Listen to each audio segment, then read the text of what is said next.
there, and welcome to my channel. My name is Kika, and I talk about making stuff and living a creative life.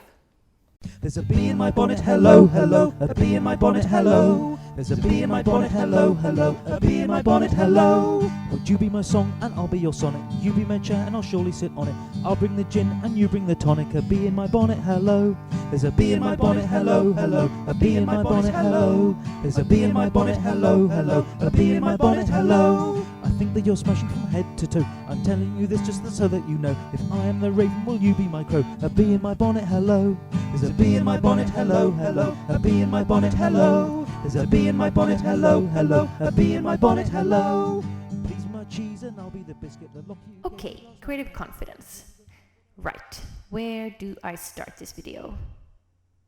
What should I say? Okay, maybe start at the beginning. When I was 15 years old, I really wanted to go to visual art school. And part of the process to get into the school was you had to go there and do some tasks. One of the tasks was we got a big lump of clay and we were supposed to do an animal out of it. And I thought, like, I got this. I was really feeling self-confident because that was sort of one of my really strong points. I used to do a lot of things with my hands and sort of felt very good about the task. Well, we start doing it, and what I end up producing is this tiny little mouse out of this huge lump of clay. I didn't get into the school.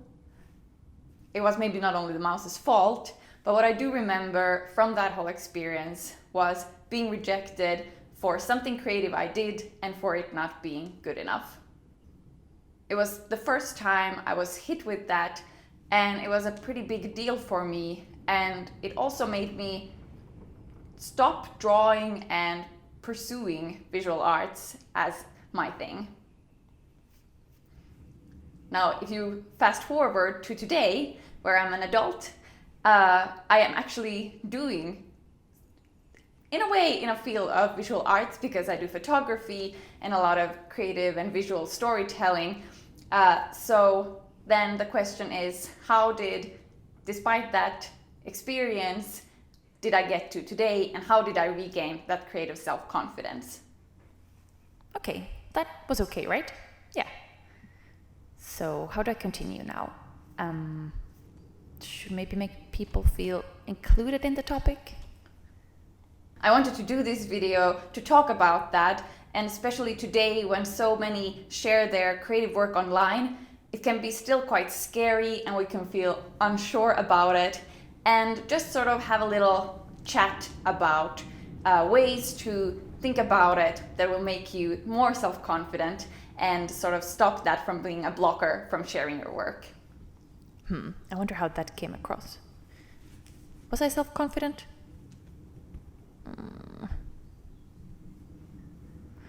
Okay, moving on. So for the next bit, yes. Okay, I got this. Talk about what you know. So, how do you build up creative self-confidence? The first thing I would say, and this comes sort of from my history and growing up in a family with two parents that are both artists, is you do the work. You do the work because that will give you more experience, which will, in the long term, lead to more self-confidence. Did that make sense? Now, to do the work, you first have to start.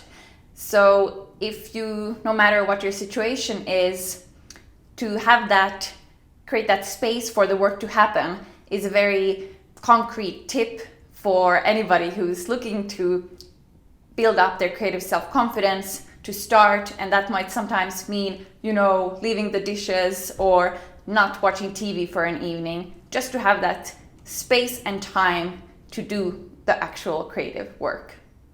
When I look back at my own childhood and seeing my dad and my mom work, my dad would immerse himself in work, and it was really the only thing standing between, having the idea and getting the final product done. If there's something that I've learned from that, is that the work ethic is really important.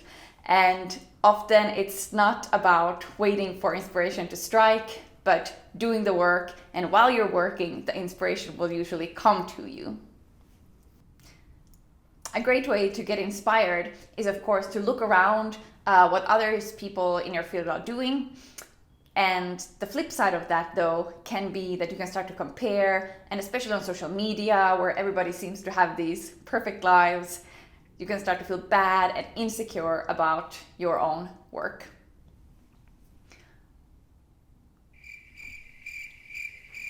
Insecure, social media, insecure, social media, social media. It comes down to staying true to who you are and thinking about why this thing that you're trying to do is important for yourself.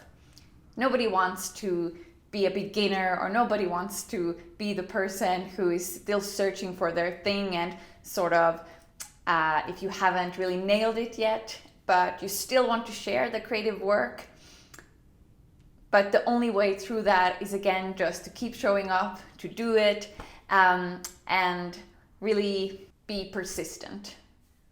For me, all my insecurities and I guess low creative self-confidence really comes into play when I'm like doing something new. So now with this YouTube thing, it's really making me sort of reassess my whole sort of creative identity, which is a big word. So this is something...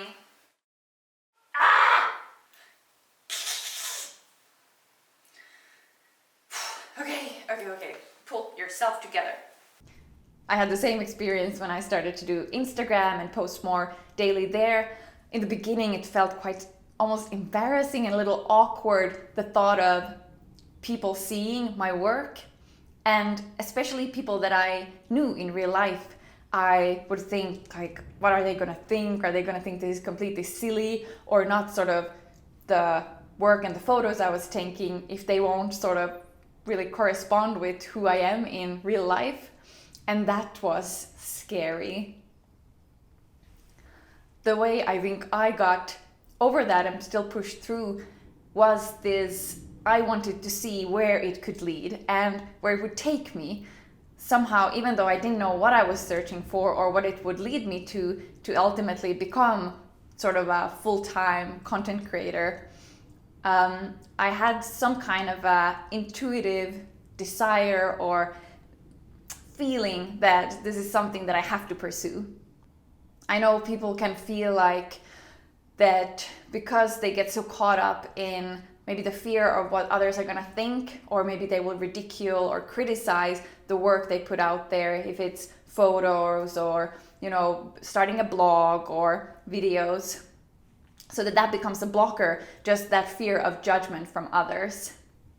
And that, I think, goes back to those, you know, early maybe memories and experiences of being rejected when you did something creative and that you didn't feel like you were good enough. When I think about if I've met those kind of like criticism, or somebody thought or didn't get what I was trying to do, usually how I then think about it is that most likely that criticism comes more from the person giving it than actually what I am doing.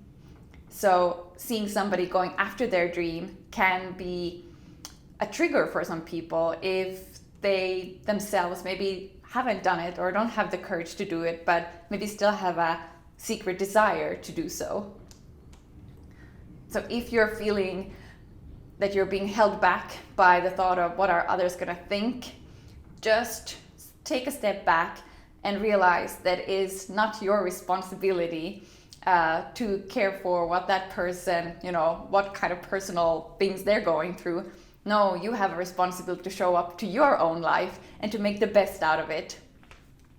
If you have a dream, then go for that, even if that means taking very small steps and just starting to create that, you know, space for the work, and just slowly starting to build up that creative self-confidence.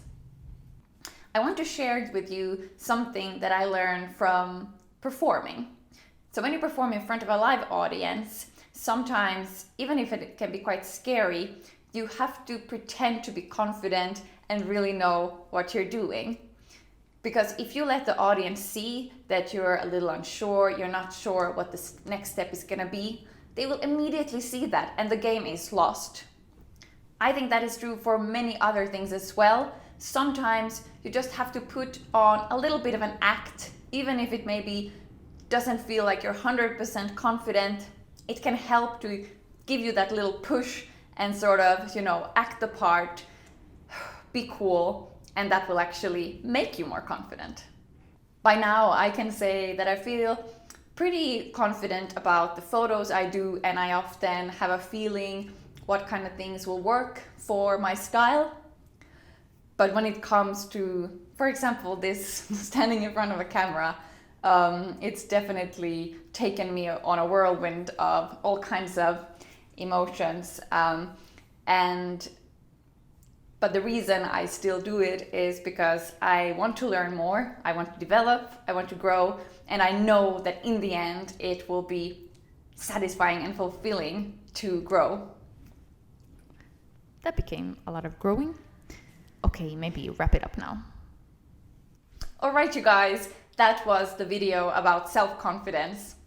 I hope you enjoyed it. I would love to hear your experiences about this. Please subscribe and check out my Instagram account at @kutavakika, and see you next time. Bye!